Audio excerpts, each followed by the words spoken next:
어쨌든 젤렌스키 목표는 이 상황을 지연시키는 게 목표고 권력을 놓고 싶지 않고 있어요. 지금 현재 가지고 있는 권력은 히틀러나 스탈린에 비교되는 건데 타의 추종을 불허합니다. 2022년에 전쟁이 시작되지 않습니까? 그 전에 1야당을 폐쇄하고 당수를 투옥하고 그가 가진 회사를 압수했어요. 저한테 대항하는 사람 모두 투옥을 했어요. 그리고 러시아와 협상 금지를 입법했고요. 부정부패가 말도 못하고요. 전쟁을 핑계로 비상계엄을 선언해가 임기 이후 집권하고 있습니다. 우크라이나는 러시아한테 선전포고를 한 상태가 아닙니다. 러시아도 우크라이나한테 선전포고를 한 상태가 아니고 당연히 지금 형태는 당연히 전쟁이죠. 선전포고를 하고 안 하고를 떠나서 스스로라기보다 만들어진 인물인데 이제 그 기회를 활용해가 자기 권력을 누리고 있는 이런 사람을 보면 되고. 자, 그러면 러우 전쟁 종전 협상은 어떻게 진행되고 있고, 러우 전쟁 협상 가능한 건가요? 지금 전쟁 자체는 협상보다는 종전이 빠를 것이라고 이렇게 이야기를 한 적이 있습니다. 그 이야기는 뭐 그 자체가 의미가 있는 말은 아니고 제가 좀 협상이 얼마나 어려운가를 좀 강조하기 위해서 악센트를 주기 위해서 만드는 표현인데요. 그 정도로 협상이 어렵다는 겁니다. 왜 그런가 하면은 젤렌스키는 푸틴과 협상 자체를 거부하고 있습니다. 젤렌스키의 이때까지 협상 조건은 뭐 있는가 하니까 러시아가 크림까지 다 내주고 다 후퇴하고 나면 그때부터 협상하겠다는 거였어요. 그걸 푸틴 입장에서 받을 수 뭐, 없는 그럼 받을 수 없죠. 그러니까 전혀 말이 안 되는 이야기를 하는 거죠. 러시아와 협상을 하는 사람 처벌하게 우크라이나 법을 만들어 놨어요. 우크라이나 국회에서 러시아하고 지금 협상할 때가 되지 않았느냐, 전쟁하고 있는 중에 그 이야기 하다가 잡혀갔어요. 그러니까 협상이 공식적으로 안 되는 겁니다. 이제 젤렌스키가 하겠다 그러면 법을 바꿔가 협상을 이제 그걸 하겠죠. 그런 상태고요. 그래서 이제 미국이 이제 답답하니까 우크라이나와 협상을 해가지고 그 합의안을 가지고 러시아를 협상하는 방법으로 하고 있습니다. 미국은 우크라이나 전쟁이 지금 관심이 사실 아니거든요. 빨리 끝내고 싶고 미국하고 러시아 간에 좀 큰 문제를 이야기를 해야 되는데 되게 복잡하게 돼 있는 거죠. 그래서 이제 트럼프는 굉장히 낙관적으로 생각하고 특유의 이제 압박 전략을 하고 있는데 전장의 현실은 우크라이나는 계속 하겠다는 거고 러시아도 지금 전혀 불리하지 않기 때문에 그냥 계속 가겠다는 것이죠. 러시아는 그래도 외교적으로 지금 잘 대응을 하고 있어요. 러시아는 어떤 입장인가 하니까 자기 한 나라하고 지금 30 몇 개 나토 국가하고 조금 전쟁을 하고 있는 거잖아요. 고립무원인 상태이기 때문에 저런 거 하나 망치지 않기 위해서 엄청나게 이제 좀 신중하게 하고 있죠. 어쨌든 협상 카드는 러시아가 모두 쥐고 있다. 아까 말씀드린 대로 러시아는 카드 54장을 다 쥐고 있고 뭐 트럼프는 카드 광만 쥐고 있다. 이렇게 보면 됩니다. 그래서 우크라이나는 테이블에 앉지도 못해요. 유럽도 테이블에 못 앉습니다. 협상 테이블에. 그게 왜 그런가 하니까 이때까지 유럽이 협상 반대해왔거든요. 유럽은 평화안이 없는 겁니다. 이게 이 상태 평화안을 들고 와야지 협상을 할 건데 평화안 자체가 없으니까 협상을 못 하는 거죠. 그런데 지금은 평화안이 있느냐? 지금 유럽 잘 보시면 계속 전쟁하겠다고 그러고 있거든요. 전쟁할 능력도 안 되면서 그러고 있습니다. 어쨌든 평안이 없어요. 협상이라는 것은 여러분도 알다시피 어떤 문제가 됐든 기브 앤 테이크를 해야 되거든요. 상대가 뭘 바라는지 내가 뭘 바라는지 보고 뭐 그 중간선에 할 수도 있지만은 상대가 진짜 저거는 중요한 문제다 그러면 내가 양보를 좀 많이 해야 되고 내가 양보하다 보면 내가 죽어나가겠다 싶으면 상대한테 양보를 받고 해서 결국 절충선을 만족해가지고 협상 끝나고 나면은 내가 더 이상 할 수 없을 정도로 최선을 다해서 내 걸 했고 저 사람도 최선을 다해서 양보했다. 이게 돼야지 서로 만족하게 협상이 끝나는 거거든요. 그 협상 스킬에서 최선이라 그럽니다. 그래서 보통 협상 스킬 할 때 첫 번째 제안을 받아들이지 말라는 이유가 첫 번째 제안을 받아들이면 상대방이 너무 쉬운 걸 제안했나 이래가지고 나중에 그걸 불만하고 이렇게 다르게 하기 때문에 최대한 이렇게 긴장되게 협상을 해야지 서로 협상 뒤에 더 이상 내가 더 할 수 없었다 이렇게 해가지고 협상을 잘 지키고 받아들인다는 그런 뜻이거든요. 그런 것 때문에 협상이란 그런 절차가 있는데 지금 협상을 보면은 푸틴은 협상을 언제든지 하겠다 그러지만 안 해도 되는 관계가 있고요. 젤렌스키는 사실 해야 되는데 자기 개인적인 그 정권의 문제 때문에 협상을 못 하고 있는 거고 미국은 빨리 협상시키고 빠져야 되겠는데 협상 카드가 전혀 없어요. 그러니까 가끔 트럼프가 하는 이야기를 보면 좀 이상한 이야기를 하잖아요. 굉장히 뭐 겁도 주고 하는데 답답한 걸 이야기하고 있는 겁니다. 그 모든 것도 통하지 않거든요. 그냥 뭔가 이렇게 어필한다고 보면 되고요. 겨우 이제 그 본래 트럼프가 30일 휴전을 하자 그랬는데 그거는 푸틴이 정중하게 거절했어요. 겉으로는 동의한다.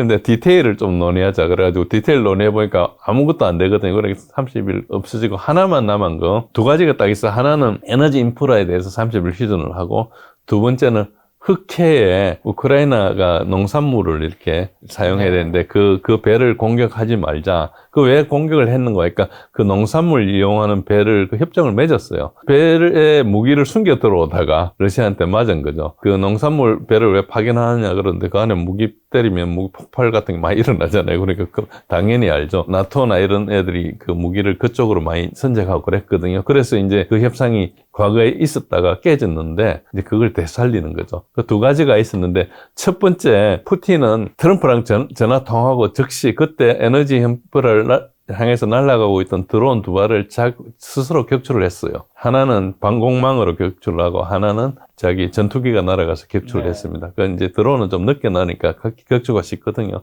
격추를 해가지고 선의를 보였는데 젤렌스키는 그 전화하고 있는 순간부터 지금까지 계속 매일 하루도 쉬지 않고 공격하고 있어요. 젤렌스키에 대해서 트럼프가 통제할 수 없는 상황이 온 거죠. 젤렌스키는 종전을 절대 원하지 않습니다. 그게 지난 한두 달 사이에 확실히 드러난 거죠. 하는 행위를 보면. 그래서 협상보다 종전이 빠를 것이라는 이야기가 이제 조금 더 현실이 되어가고 있죠. 자, 그러면 러우 전쟁 관련해서 협상에서 러시아가 바라는 거 푸틴의 목표는 뭘까요? 예, 푸틴은 안보 구도를 이야기하고 있습니다. 지금 현재 최종적인 안은 준 14라인이라 해서 작년 6월 14일 날 제안은 아닌데요. 그 안 내용은 뭔가니까 러시아에게 지금 4개 주하고 크림을 승인해달라. 그리고 우크라이나 나토 가입은 불가능하고 우크라이나 중립이 됐으면 좋겠다. 그리고 유럽 안보 구도와 세계 안보 구도를 재협상하자. 이게 세 가지 아니에요. 근데 잘 보시면은 러시아는 근본 문제를 해결하자는 겁니다. 우크라이나 전쟁은 증상이지 병이 아니라고 보는 겁니다. 병은 안보 구도가 불안정하고 나토가 계속 동진해오는 이런 상황이 계속 끊임없이 전쟁을 일으키기 때문에 우크라이나 문제가 해결돼도 또 전쟁이 일어난다는 거예요. 그래서 그걸 해결하자는 거고요. 저 이야기가 과거에도 했었는데 씨가 안 먹히다가 지금은 3년 전쟁을 하면서 러시아가 압도해버리니까 사실상 나토가 패전한 것이거든요. 내용을 들여다보면은 겉으로는 안 그런 척 하고 있지만 모든 무기가 러시아가 앞서고 극초음속 미사일도 있고 뭐 여러 가지가 있지 않습니까? 그러니까 이제 지금 그리고 경제는 러시아 경제를 무너뜨리겠다고 시작했는데 경제가 서방 경제가 무너져 버렸죠. 그러니까 이런 여러 가지 상황에서 러시아는 사실 여유가 좀 있어요. 협상이 자기한테 좋은 거 아니면 안 할 생각을 가지고 있죠. 그래서 이 기회에 러시아가 다시 또 안보 구도 문제 때문에 다시 전쟁을 일으킬 수 없으니까 지금 전쟁이 일어난 김에 이걸 깨끗하게 해결하자는 것이고 미국은 크게 관심이 없는데 뭐라도 끝났으면 좋겠다는 것이고 유럽은 계속하고 있는 겁니다. 유럽하고 미국이 같은 노선을 타다가 바이든만 바뀌었거든요. 유럽은 관성을 가지고 있고 지금 트럼프만 나서서 반대를 하고 있는 거예요. 흐름을 바꾸려고 하고 그러니까 이게 좀 어려운 그런 상황이죠. 우크라이나 중립이라는 것은 그 네오나치들이 없는 겁니다. 러시아에 대한 적대적인 세력이 없는 걸 뜻합니다. 협상이 안 되면 네오나치들을 끝까지 가서 다 파괴하겠다는 거예요. 러시아가 협상이 안 되면 어디까지 갈 건지 우크라이나 전역을 갈 건지 알 수가 없습니다. 이제 러시아가 드는 것은 오스트리아의 사례가 있습니다. 오스트리아가 1955년도에 이제 중립을 선언했거든요. 그리고 그때 소련한테도 인정을 받았어요. 그래서 그 정도 같으면 안 하겠다 했는데 그때 내용이 뭔가 하니까 CSC 유럽안보협력위원회 규약을 준수하고 특히 오스트리아 내는 다 인종사회거든요. 이탈리아계, 슬로베니아계, 헝가리계. 오스트리아가 헝가리하고 같이 제국을 하다 보니까 지도도 막 변하고 이때가 하다 보니까 그 제국 시절에 또 여러 다민족들이 살고 했으니까 다민족 사회예요. 그래서 그 다민족 간 차별을 없애고 소수민족이 자신의 언어적 그 문화적 자율권을 모범적으로 인정해준다. 그걸 잘 지켰습니다. 그래서 지금 그 지켜가지고 그 사태가 70년이 지났잖아요. 그러니까 이제 이 정도 같으면은 우크라이나가 저렇게 하면은 러시아는 수용한다는 이런 식으로 요구를 하고 있죠. 지금은 너무 한 인종이 다른 인종을 너무나 박해하고 이렇게 해가지고 사실은 우크라이나계가 러시아계를 박해하는 것보다 다른 폴란드계나 다른 계통도 엄청나게 박해하고 있어요. 그런 문제가 있어요. 그 다음에 세 번째로 이야기하는 유럽 안보구도나 세계 안보구도 재협상은 매우 복잡합니다. 그래서 논란의 여지가 있지만은 큰 원칙에 합의하고 앞으로 하겠다 하면 그거는 뭐 정전하고도 할 수 있는 거라고 생각합니다. 근데 저 문제에 대해서 유럽은 아무도 그들도 보지도 않고 있어요. 그러니까 협상이 얼마나 어렵겠습니까? 러시아가 뭘 하는 걸 들어줘야 되는데 미국도 네 말이 맞기는 한데 적극적으로 나설 생각은 없는 거죠. 그래서 이게 협상이 얼마나 어려울 것인지 이제 아실 것입니다. 대부분 이제 러시아를 비방하고 러시아 위협을 과장하고 이렇게 해가지고 계속 이제 전쟁을 몰아붙이고 하는 것인데 사실은 거기에는 숨은 이유들이 있습니다. 다음 기회에 그 숨은 이유들 이야기할 건데 그게 약간 음모론 비슷하거든요. 그래서 그거는 다음 기회에 말씀드리고요. 그래서 러우전의 종전은 네. 러시아가 전적으로 결정을 가지고 있다. 다만 우크라이나가 자기가 그만하겠다 그러면 러시아는 언제든지 받아준다. 네.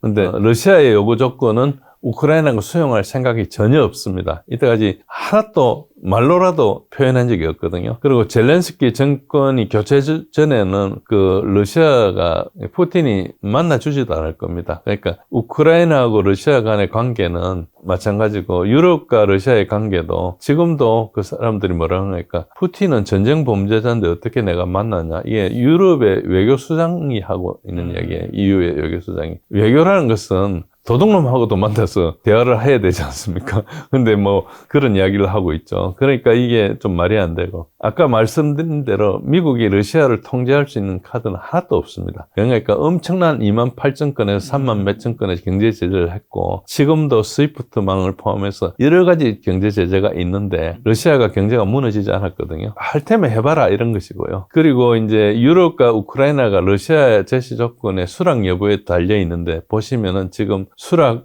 근처도 안 가고 있거든요. 그런 상황이고. 그래서 26년도까지도 전쟁이 갈 수 있고, 물론 그 전에 전쟁이 져서 항복을 하면은 전쟁이 끝나겠죠. 현재 전선은 포크롭스크, 아까 말한 돈바스 중심에 있는 거기가 결정적 장소인데, 아까 말씀드린 대로 우크라이나 잘 막고 있지만 풍선 효과로 거긴 잘 막고 있는데 다른 데가 좀 뚫리고 있다 이렇게 보시면 돼요.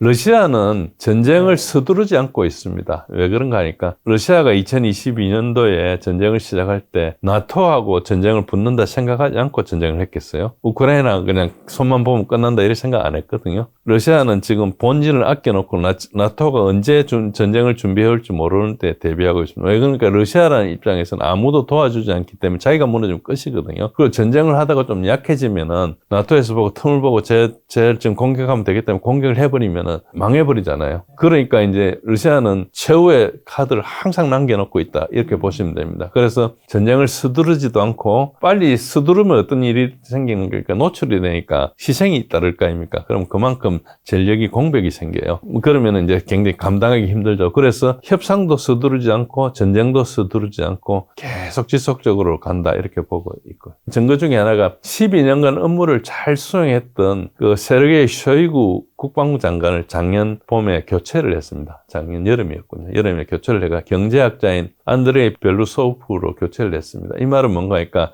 장기전에 대비해서 당장 지금 가동하고 이런 건 되는데 장기적으로 하려면 지속 가능하게 여러 가지 그 공급망 같은 거 정비를 하고 여러 가지 제도 같은 걸 정비를 하고 해야 되기 때문에 경제학자한테 맡긴 겁니다. 벌써 작년부터 중요한 전쟁은 다 끝났으니까 나토가 하고 한판 붙을 때를 대비해서 준비하고 있다 이렇게 보시면 됩니다. 러우전 이후에 이제 러시아가 다시 전쟁을 일으킬 이런 이야기를 뭐 언론에서 이야기하는데 이것도 제 말씀을 듣고 보면 거꾸로 된 이야기를 알 수 있습니다. 일단 러우 전쟁에 대해서 이거는 서방이 내러티브 전이었거든요. 우리가 내러티브 전이라는 그게 전쟁 기법이 있습니다. 공식적으로 분류되는. 그러니까 뭐 프로파간다 오페하고 비슷한 건데 내러티브를 정하는 겁니다. 우리 뭐 조지 오웰 책 보면 나오는 그런 거죠. 그래서 이제 러시아가 유럽을 침공하겠다 이 이야기는 최근에 몇백 년간 러시아가 유럽을 침공한 적이 없습니다.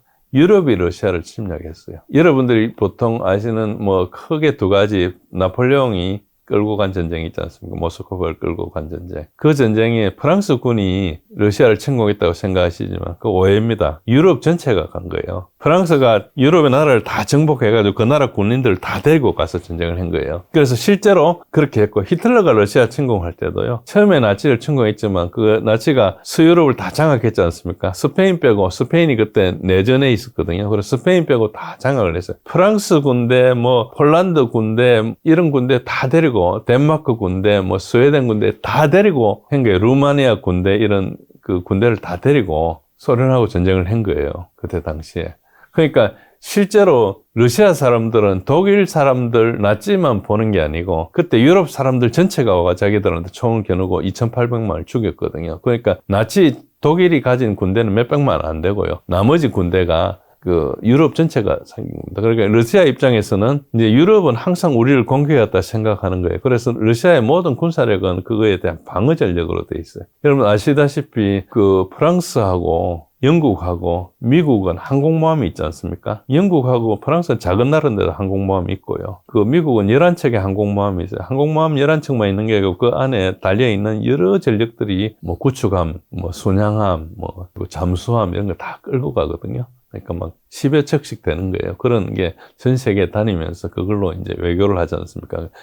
강력한 거죠. 그런 식으로 하는데 러시아는 항모가 한 척 있어요. 러시아는 어디 가서 공격하려는 전력이 지금 아닙니다. 그러니까 방어만 하는 거죠. 그래서 러시아가 전쟁을 일으킨다는 것은 근거가 없는 이야기예요. 이런 이야기를 하면 저보고 푸틴 장학생이라 그러는데 사실은 객관적으로 보고 이야기를 해야죠. 예를 들어서 우리가 고조선에 고구려의 땅을 찾겠다, 이거 만주도 찾겠다 그러고 그 만리장성 옆에 땅까지 하겠다 이렇게 이야기하면 그걸 지금 누가 영토 야욕이라 하겠습니까? 장난으로 생각을 하죠. 재미삼아라도 그런 이야기를 하죠. 그렇지만 그건 사실 전혀 의미가 없는 이야기잖아요. 우리끼리 그냥 옛날 향수에 빠져서 맥주 한 잔 마시면서 하는 이야기는 돼도 러시아는 그런 이야기조차도 없어요. 유럽을 참작했던 농담도 없습니다. 아무 공식적인 이야기는 물론이고요. 파리에 가서 라떼 마시러 침략하는 건 아니잖아요.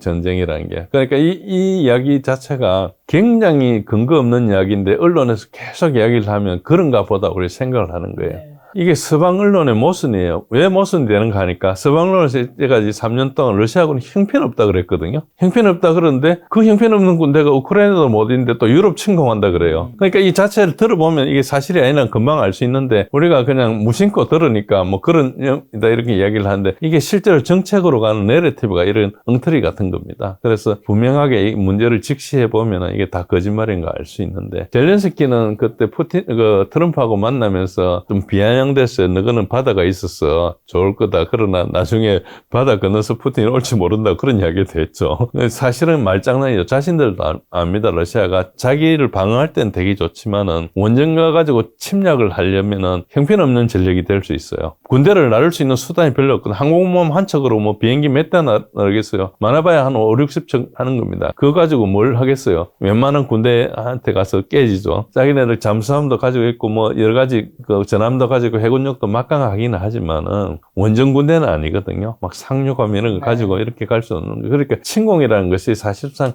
불가능한 전력입니다. 자기네들 방어는 잘하지만은. 자, 젤렌스키가 독재자라는 얘기도 있더라고요. 정말 독재자라고 볼 수가 있나요? 젤렌스키를 우리가 뭐 민주주의 그리고 네. 조국을 수호하는 사람으로 미화하다 보니까 젤렌스키가 독재자란 말은 정말 믿기 힘드실 겁니다. 근데 제가 평가하기로는 거의 권력에 중대된 극악한 독재자고요. 인류 역사상 최악의 독재자가 아닐까 싶어요. 그리고 흔히 독재자 그러면 옛날에 네로 황제나 아니면 뭐 스탈린이나 이런 사람 이야기 하잖아요. 근데 스탈린보다 더 극악한 건 분명해요. 그거는 분명합니다. 예. 여러 가지 소문이 있어요. 뭐 미국이 USAID를 통해서 340억 불을 지원해가지고 글로벌리스트들이 우크라이나의 사법이나 법 집행 시스템을 완전히 통제하고 있습니다. 그러니까 우크라이나 내부에 정치 클랜이 있는데 정치 그 패밀리가 있는데 그 패밀리하고 이 조지 소로스하고 얘네들이 합작해가지고 한 거죠. 조지 소로스는 돈을 한 20% 되고 USAID가 한 80% 된 거죠. 그러니까 조지 소로스는 마중물을 이렇게 된 거죠. 조지 소로스는 뭘 이야기합니까? 글로벌 금권 세력을 대표하는 거거든요. 조지 소로스 한 사람이 아니고 다른 사람이 다 있는 거죠. 이거를 지금 트럼프 진영은 아직까지도 과소평가하고 있어요. 그래서 뭐가 되든 간에 가장 약한 고리인 사법부를 통제하고 있다. 그렇고 어쨌든 젤렌스키 목표는 굉장히 오랫동안 이 상황을 지연시키는 게 목표고 젤렌스키 자체는 권력을 놓고 싶지 않고 있어요. 지금 현재 가지고 있는 권력은 히틀러나 스탈린에 비교되는 건데 타의 추종을 불허합니다. 그래서 전쟁이 종식되면은 권력의 종말을 의미하는데 현재는 우크라이나 내 정치인들이라고 네오나치밖에 없어요. 나머지는 대부분 전장에 사라졌어요. 2022년에 전쟁이 시작되지 않습니까? 그 전에 1야당을 폐쇄하고 당수를 투옥하고 그가 가진 회사를 압수했어요. 이 사람이 감옥에 있다가 나중에 러시아에서 포로 교환하면서 러시아 포로, 우크라이나 포로 주고 이거 뺏어가지고 지금 러시아에 살고 있어요. 야당 당수가. 우리 지금 야당 당수가 지금 우리 예를 들어서 이재명 당수가 있지 않습니까? 그 이재명 대표가 있어요. 이 사람을 감옥에 집어넣어가지고, 뭐, 북한하고 전쟁을 하면서 북한 포로 주고 이거 받아오고, 이거하고 같은 거예요. 얼마나 어처구니가 없는 겁니까? 우리한테 대입해보면은 이게 현실감이 나라고 지금 이야기하는 거죠. 뭐, 어떤 특정한 분을 이야기하는 게 아니고요. 야당 성향의 TV 채널 3개를 폐쇄해버렸어요. 그리고 정교, 우크라이나 정교거든요. 러시아하고 같이 이제, 형제 정교예요. 같은 러시아 정교 패밀리입니다. 정교를 폐쇄해버렸어요. 그 말은 우크라이나가 카톨릭을 가겠다는 거잖아요. 어쨌든 카톨릭과 정교는 2000년 동안 싸워온 관계인데, 어쨌든 그렇고요. 바로 직전에 대통령 했던 포로셴코도 제재를 했어요. 뭐 감옥에 가두지는 않지만 여러 가지 제재를 했습니다. 저한테 대항하는 사람 모두 투옥을 했으며, 그리고 러시아와 협상 금지를 입법했고요. 부정부패가 말도 못하고요. 그리고 뭐 잘루즈니에 대해서 대처를 하는데 지금 전쟁을 핑계로 비상계엄을 선언해가 임기 이후 집권하고 있습니다.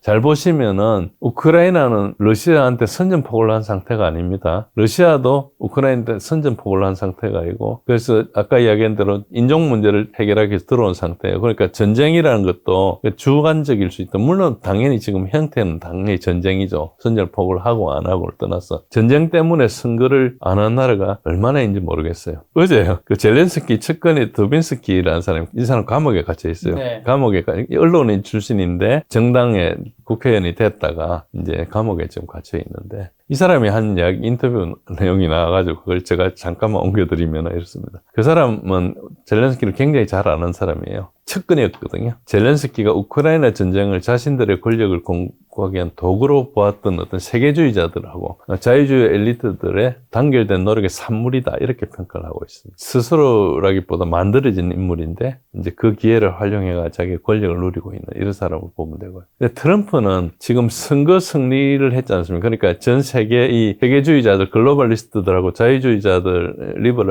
네오리버럴들하고는 어찌 보면 이게 현실적으로 충돌하고 있죠. 트럼프가 당선되지 않았으면 어쨌든 뭐 자기들로 끌고 가다가 힘이 붙이면 변화를 일으키겠는데, 지금 트럼프가 오니까 완전히 방향을 지금 배가 가고 있다가 하나의 새로운 배가 나왔어가지고 이제 어쨌든 흐름이 바뀐 상태죠. 지금 현재 유럽 전역에서 우익 정당에 대한 지지가 엄청 높아져 가고 있습니다. 이게 몇 년째 그러고 있어요. 그런데 좌파 자유주의 엘리트들의 미래하고 그들의 사회를 통제하기 위해서 구축해 나온 이데올로기 체계를 위협하고 있는 거예요. 잘 보시면은 이 우크라이나가 러시아하고 서방의 전쟁터를 넘어서서 좌파하고 우파의 사상적인 충돌의 최전선이라고 이 사람은 평가하고 있어요. 이제 우크라이나는 어쨌든 보면 세계 글로벌리스트를 보면 더 이상 물러설 수 있는 마지막 보루가 돼서, 여기 깨지면 이제 자기는 글로벌리스트 되지 않고 각자 내셔널리스트, 자기 국익을 지키는 대로 나아가고 있고, 트럼프는 분명히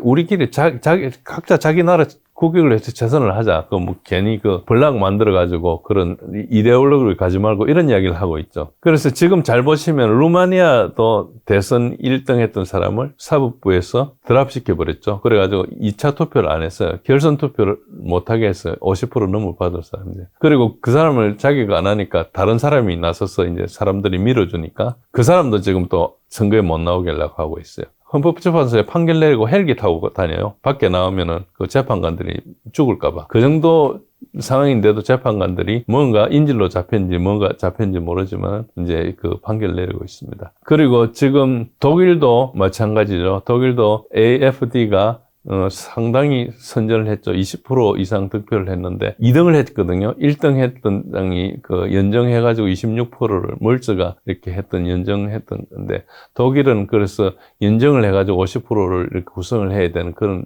돼 있는데, AFD는 완전히 모든 당에서 연정하지 않겠다고 선언한 상태, 왕따가 돼 있기 때문에 AFD가 집권을 하려면 50% 이상을 얻어야 되죠. 그런 상황을 만들어내죠. 독일 같은 데서 50% 얻는다는 게 거의 불가능에 가깝거든요. 그리고 프랑스는 엊그제 감옥 가둬버렸죠. 마크롱하고 싸웠던 사람. 그리고 조지아도 뭐 대통령 됐는데 물러나지 않고 한참 버티고 시위하다가 이제 물러났죠.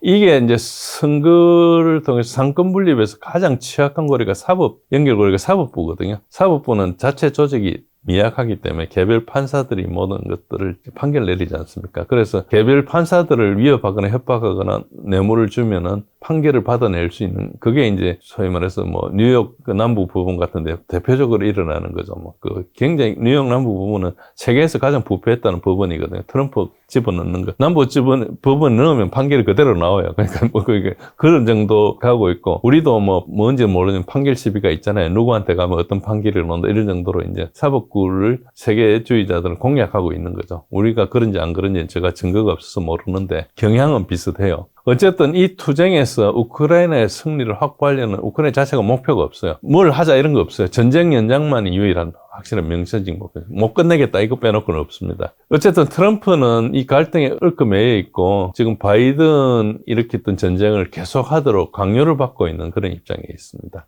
젤렌스키는 어쨌든 트럼프가 하려는 딜을 방해하기 위해서 의도적으로 계속 대립을 유발하고 있다. 젤렌스키 측근이 어제 한 증언입니다. 어제 한 증언이에요. 그래서 이 사실을 확인할 수는 없는데 이 사람이 감옥에서 이렇게 한 이야기거든요. 처음 듣는 이야기로서 좀 신기한 것도 있고 조금 내밀한 부분에 대해서 약간의 판단할 수 있는 근거가 있기 때문에 이제 말씀드리는 거고. 젤렌스키의 계산은 명확합니다. 젤렌스키는 트럼프가 감정적으로 반응하고 우크라이나 위기를 해결하는 시도에서 물러나기 위해서 백악관에서 그렇게 했다는 거예요. 우리가 그전까지는 정보를 알고 사인하지 않겠다는 걸 알고 백악관에서 일부러 TV쇼를 만드는 게 아닌가 이런 생각을 했는데 이 사람은 그렇지 않고 젤렌스키는 굉장히 명확하다. 그래서 확실히 여기서 더 이상 트럼프한테 말려들지 않기 위해서 자기가 일부러 저렇게 했다. 그래서 트럼프가 여기 손 떼기를 바라는 거죠. 트럼프도 무시했을 뿐만 아니고 이것 때문에 우크라이나 미래가 무시됐다. 이런 게 이 사람의 증언입니다. 이 사람의 증언이기 때문에 우리가 앞으로 더 분석해봐야 알 수 있는 거지만